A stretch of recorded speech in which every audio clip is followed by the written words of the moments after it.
What's up, guys and gals, and welcome back to the Nerd Castle. Today, we're checking out a banger of a game. This is actually one of those games that has like a really simple presentation, but turns out to be like way more than the sum of its parts.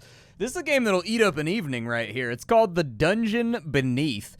We covered it about a year ago when like it first came out, and they've been constantly patching and adding new stuff to it over the last X amount of time. And so anyways, this is a game where you build a party that goes down into a dungeon. You pick the comp, you pick who levels up, you pick their position in the line, and then it auto battles. And so basically this game is all about noticing details and stacking synergies and figuring out which units work the best together and trying to go as far as you can. And every single time you play the game, you unlock a bunch more stuff, a bunch more classes, a bunch more items that will show up in the rotation, thus guaranteeing a solid amount of replayability. If after watching this you think to yourself, damn man, that game was dope, I want it, you can look down below in the description. I'll have a link for you down there. It'll be next to my Discord, my Twitch stream, and all my other various media where you can shout at me in person. Let's start a new game. This is randomly generated at the beginning. It gives you different heroes each time around. The last time that I played, we have New Game Minus, a more relaxed experience. I appreciate that. That's a good little feature to have for people that maybe just want to get through the game and experience the storyline or what it has to offer. We have Taz Gin, begins with the essence of the distiller.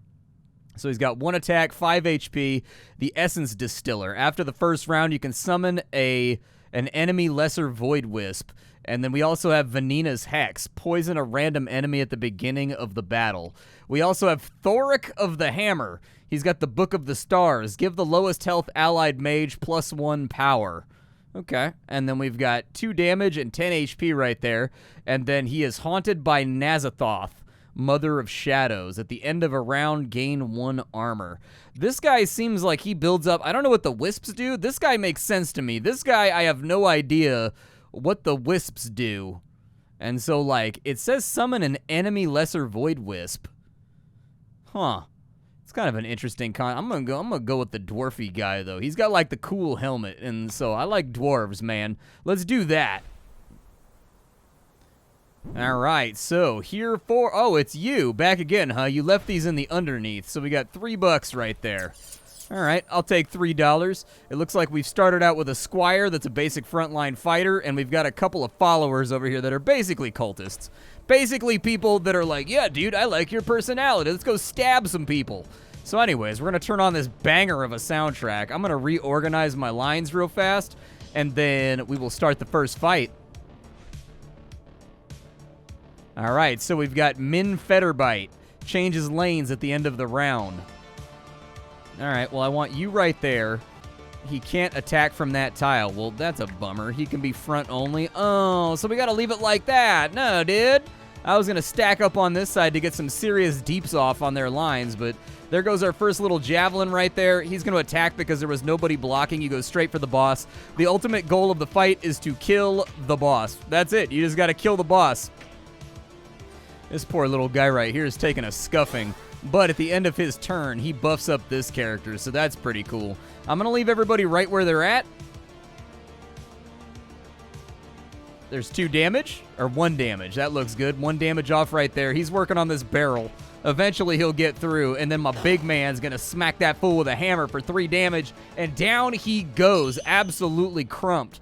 We get 4 gold for killing this guy. There's going to be little challenges that want you to do your job in various ways to get bonuses, sometimes less efficiently in order to get extra stuff like XP. At the end of the fight, everybody is healed, and then everybody that dies is rezzed. However, there is a caveat to that. Anybody that dies cannot have XP added to their character, but in the case of this fight, it doesn't matter because no XP was dropped. Little potions are going to drop that give you XP so that you can level these guys up, and then they evolve into new classes. This campfire right here is going to give us an opportunity to buy our first characters. We have the Armor Smith. He deals 1 damage.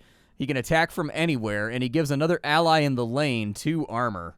All right, we have ourselves a Lightning Adept. He can only be in the back line, has 4 speed. Whenever this character gains power, deal 1 damage to a random enemy. So this character would be good for right behind him because this guy gives 1 power to whoever's directly behind him. We also have a Hypogean, which is a lizard folk fighter who can only be in the front. Very fast. and apparently restores 1 health to every allied lizard folk. I think they're allied if they're in the same lane, if I remember correctly. So I think there's a no-brainer here. We want the lightning guy. I think that's our best call. These guys can only attack from the front, so we can get rid of this guy, and we can add the Hypogean, since he's basically just a better version of this little dude right here. Faster and with more HP. We could sell this guy, and we could put in the armor smith. However, that means we'd have an empty lane down here, which is very risky. If the enemy notices, it's going to be bad news bears for us. We can fight a slime, or we can fight a skeleton. I'm going to fight the skeleton. That sounds good. I think I can skeletonate in here. So it has 1 attack for every allied skeleton. Follow up, summon a bone pile. All right, so we basically want to make sure that this middle lane is clear so that he never has any allies. It's pretty much what we're going for. I think our layout for right now is okay. I don't think we have to swap anything around. We'll start whittling our way through. These bone piles are going to have to go first, but luckily they're very, very brittle. They break pretty easily, so I'm not that worried about it. Lightning strike right there. Very nice. 2 damage out. 2 damage out right there. The pot is not broken, so that's a little bit of a bummer, but I think we've got time to move with. It looks like he resurrected that little bone pile right there. The power goes out, so we're going to strike 1 lightning over here, and then, oh man, the power that he gives at the end of the turn too. I think we found our winning middle lane. I think we found it. That 2 extra damage is just going to be mwah. It's going to be perfect as we get further on into this dungeon. Let's deal some damage out here real fast. I think we kill on this turn. We do indeed kill on this turn. We kill on this turn quite savagely. So our middle lane, I don't think we have to fiddle with anything. I think our middle lane is absolutely, positively gorgeous. We've got some money right there. We are maxed out, actually, though, so we're not going to be able to add anybody until we get some better stuff going on. I don't know if we can actually... He's max level. Okay, I was going to say, it gives you the opportunity to add to these characters. My first XP going to the Lightning Mage. The Lightning Mage, if she can survive the first turn, I think is going to be our ringer in this overall experience. Okay, so we've got our first loot. We've got the Clipe's Blessing. On the first turn, gain a shield. I'm going to put that... Oh, mage only. Okay, so I guess I'll put it on the mage then. There's nobody else to put it on. We could take that and we could have broken it for money if we wanted to. But, you know, when an allied beast dies, summon a dire rat. Okay, I think I can live with that. So we've got a little fight going on up here. We got to break through some pots on this side in order to get anything done. We have another... Who is this Lost Adventurer guy? Lost Adventurer... Yeah, stay where you're at, actually. I don't know if these pots count as allies, but I guess we're going to find out. So the rat's going to counterattack right there. That's okay. They got 6 HP. That pot's going to take a little bit to break, unfortunately. 2 damage out. Very nice. Pot is now broken. The pot does not count as an ally, so that's actually good meta information to know. There goes the buff right there. A little bit of damage out. There goes that. A little bit of damage out as well. The rat is dead. He's going to summon a new rat because we killed that last one, and unfortunately he summoned it in exactly the spot where I did not want that to go. So that's a bit of a bummer, but we're going to have 1 damage going out to the boss from right there from our lizard man. So that's good. I'm a little worried he's going to die, but that's okay. I'm not putting XP on him right now anyways, so I don't really care if he dies. Ideally, I would like for that rat to go elsewhere so that we could set up for a big turn. Not letting it happen, though.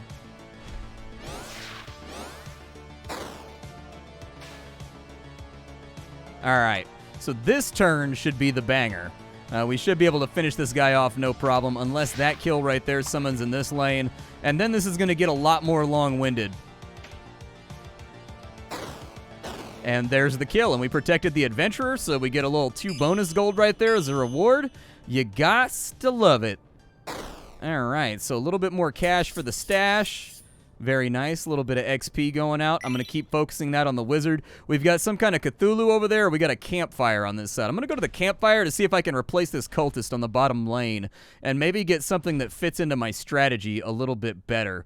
We've got a steel summoner. After the first round, summon a metal wisp. We've also got the Praetor, which it looks like when this character kills an enemy, give 1 power to all allied lizard folk.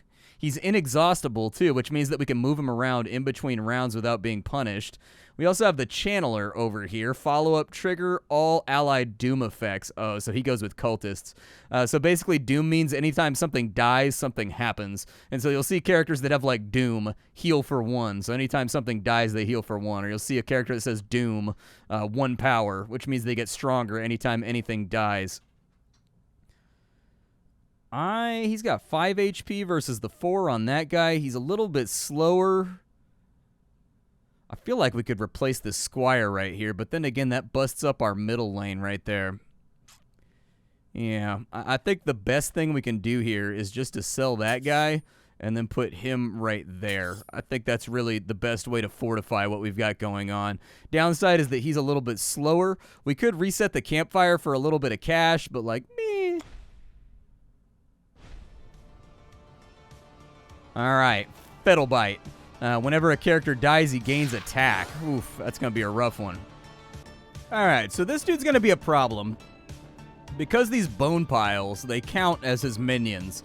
That means we need to kill this guy about as fast as humanly possible because he's kind of like a minigun. Once he spins up, he's going to be one-shotting my guys like every other turn. And so we'll see what we can accomplish here.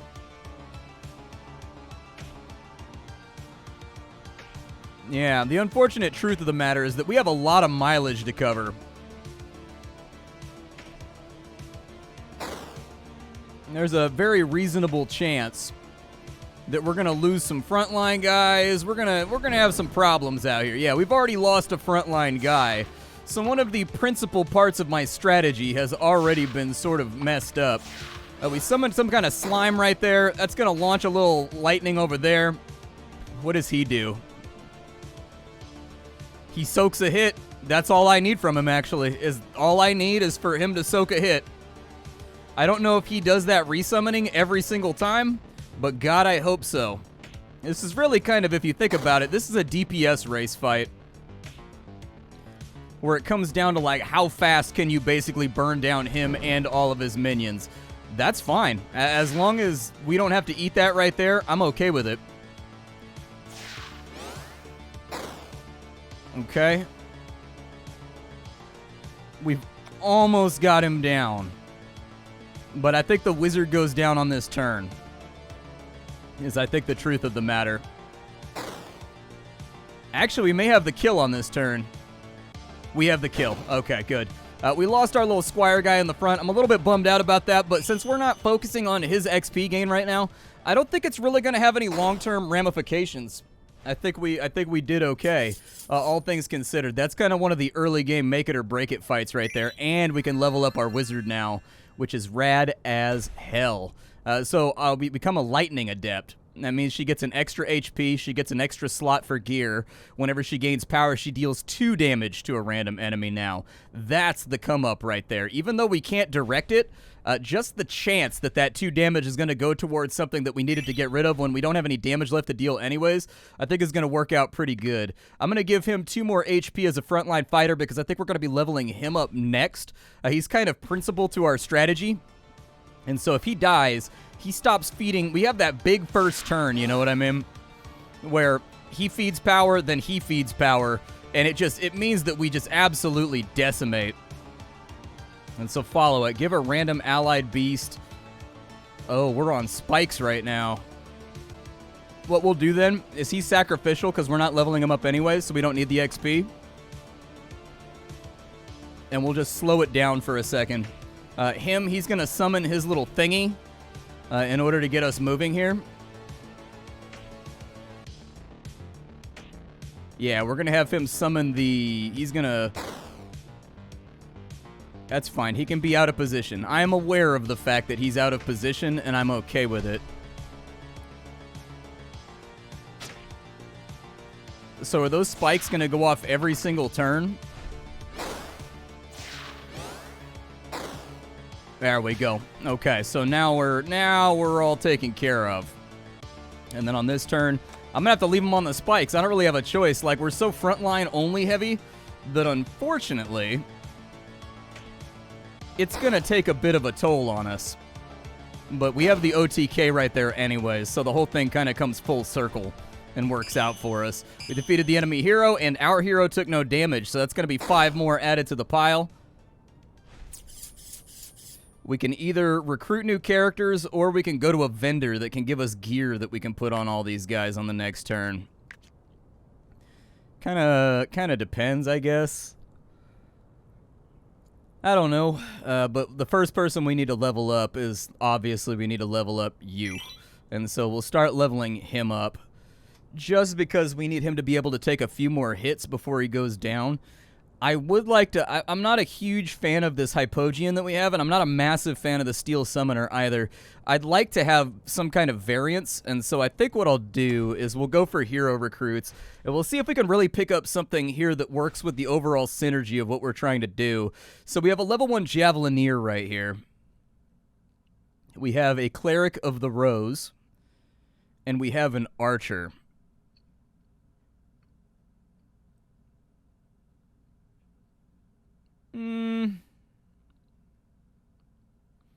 We're full up on our unit cap. He attacks after gaining armor. Refresh the campfire. Let's see what we get. So we've got a Divine Protector. Whenever an ally is summoned, give them a shield. We don't really have any summons. We've got, if this character kills an enemy, gain 2 gold. We've got a Sword Dancer over here. I think he's flat out, like, better. Yeah, I think he's, like, flat out better than what we're trying to do right now. So I'm going to sell you. We'll put you in right there. Like, he's got that extra attack right there, and he gets +1 attack while he's at maximum health. So it's possible that he might have 3 attack, although I think it's already taken into account on his unit card. Recycle the campfire again, and we've got the Steel Summoner right there. We've got an Enchanter.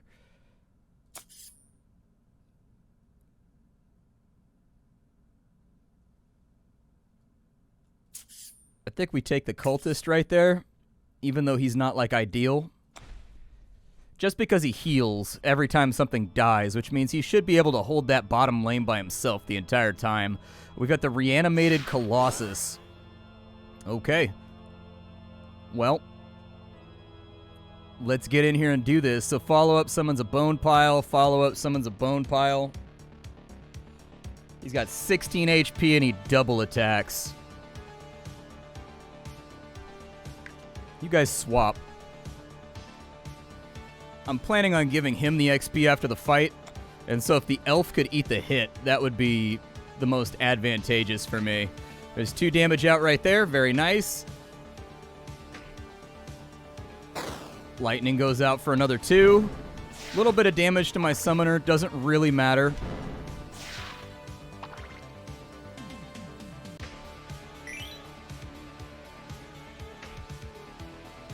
Oof. Okay, alright, alright.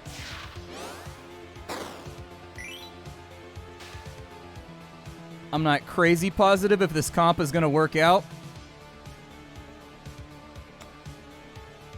I think we just got to, like, kind of bulldoze, I think, and just kind of go for it.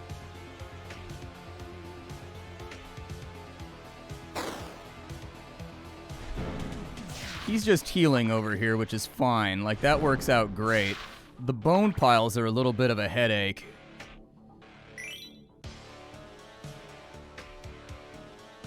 Yeah, definitely losing a little bit of oomph on the bone piles. There we go. One of his little dudes is down now.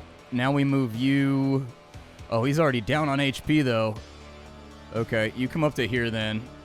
Just to block that hit.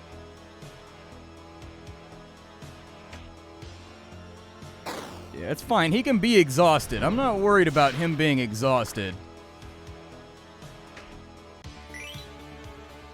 I mean, he's still going to go down to this hit, but most of our issues with them summoning bone walls and whatnot should be over right here. Oh, no, it went to the bone pile. Oh, that is unfortunate. Okay, well, keep it going. We're all right. I mean, we've still got the W here. And as long as he lives, it's going to serve to kind of accomplish the goal that I'm going for. And there's a boss kill. The roof collapses, things fall down, we get a treasure chest. I'm pretty sure we also get a whole bunch of resources, so that's great. We've got him over here. He is now exhausted. We'll move you over to here. There's our 2 XP right there. We can put that on the Squire to make him maybe a little bit more serviceable as a frontline guy. He was working good for the first floor, but I got a sneaking suspicion for the second floor he's not going to be good enough. He gives 2 power now to the person that he buffs. Very nice. We have a health potion right here. We don't really need it because our hero's at max health, so we can just sell it for an extra nickel. We got $8 right there, and then inside the treasure chest we get to pick a relic. So we've got Vanina's Hex, poison a random enemy at the beginning. Holy Distiller, after the first round, summon a Holy Wisp. The first time an ally dies, summon an Avenging Spirit. Let's try the Avenging Spirit out. That sounds pretty sick.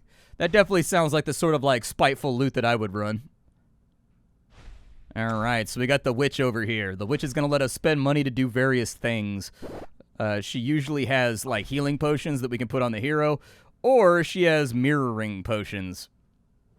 Alright, so we've got 2 potions here. We've got a mirroring potion, which takes a fighter and turns them into a copy of a random character in my group. That would be great if we could get this guy right here to morph into somebody better. The downside is, what if he morphs into the mage? I mean, he's got like a 1 in 1. So there's a 30%, there's like a 33% chance that he's going to turn into the mage, but if he turns into a squire, I think we're in really, really good shape. And if he turns into another, like, sword dancer, like, I'm fine with that, too. The sword dancer isn't great, but he's serviceable for now. So, like, can't really make up my mind there. Haven't really decided. You know, it says basic copy, so I'm pretty sure he won't become a level 2 squire. He'll become a level 1 squire. Like, it specifically says basic copy, which makes me think that's not going to go the way I want it to. We've got the Argent Fang over here. We got to kill these zombies twice. So once you kill them, they come back as a headless. And so it takes a little bit of time, but we're going to have to work our way through. Ba-da-bum, ba-da-bum. Game's got a soundtrack for days, man. Game's got an absolute banger of a soundtrack. 2 damage out right there. 2 damage out right there. Unfortunate. I think the elf is probably going down. Oh, wow. They swapped up lanes on me like hard. Okay. He's now poisoned, but... Oh, it gave the power to him. Why did it give the power to him? Is it somebody to random in the lane? Yeah, I think it's random. Okay. Well, either way, we've got 2 kills coming our way. Technically, I could swap him down to here. But, like, I think we'll be alright. I think we can just ignore it. I'm not leveling the elf anyways, so, like, He's got to break that pot before we get anything done over here. There's 3 damage out. Those twosies are going to sting if they keep going. Very nice. Poison's going to go out right there. Hopefully swaps back to mid. I think he gets to pick where he goes, though. I swear to God... If you don't stop, I need you to, like, buff my mage. Stop buffing him. There's a contingency in this plan, and it's the coin flip is not going the way I want it to go every single time. It's fine. Let the elf go down. And then we'll burn this guy down on this turn.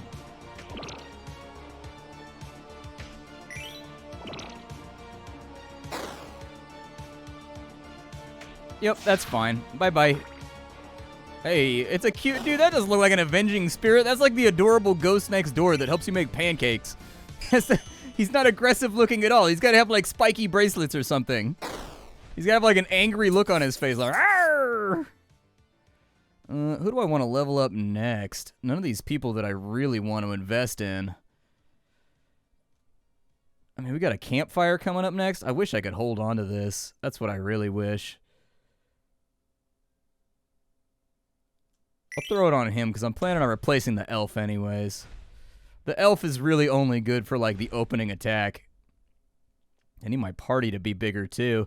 I got a character the last time I played the game that had +1 to his party cap. And, dude, having 6 people in your party basically makes the game a cakewalk if you can find some good synergies. It's pretty disgusting. We've got an armored knight over here. Has attack equal to his armor. Okay. We've got a hunter over here. Deal 1 damage to the lowest enemy. After the first round, summon some ravens. If I remember right, the ravens always go, like, into the empty slots. And so, like, I don't know if that's going to be that helpful. Sometimes I wish there was a reserve slot over here on the left so that you could, like, keep extra guys in reserve. Like, you could buy them and just keep them over here, and then you could swap them out for fights. That's what I really, really wish. I mean, he's just flat out better than the Sword Dancer, so if we're looking for somebody to hold the line until the middle row can take care of business, I think it'll be okay. What's this eyeball guy do over here? What's up with him? Has 1 attack for every ally. Oh, gotcha. Oh, so he hits, like, really, really freaking hard. Okay. Yeah, that's going to be a headache to deal with, but why not, dude? Let's do it.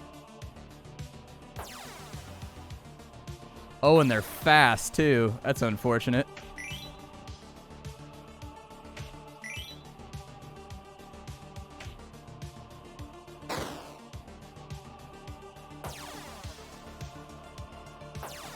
Yeah.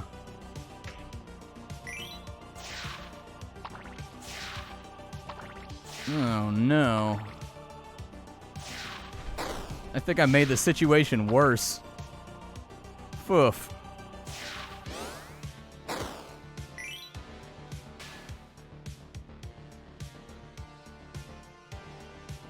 How much damage do those do? 2? Swap rows. Let him hit that hit right there. I don't even care. We've been getting tons of potions that I can't even use anyways. So, like, let him take a hit on this one. Because he's going to heal up from all the kills anyways. So that doesn't really matter. Oh, he's got 11 HP, huh? Okay. That's a pretty good grip of HP. So does he have 3 attack power right now? No, he has 2 attack power.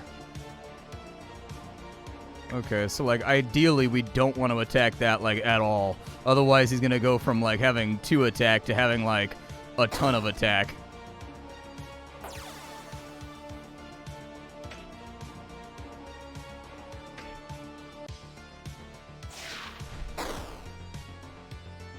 Yeah, that's exactly how we need that to go down.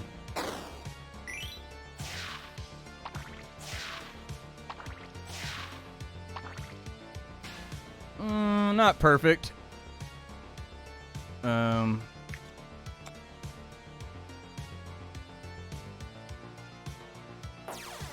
Definitely gonna catch some smoke here, I think.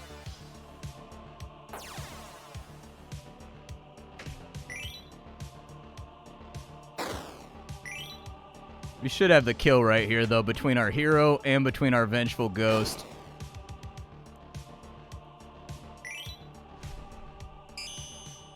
Just 3 gold coins for that one. Hopefully there will be something else in the mix, too.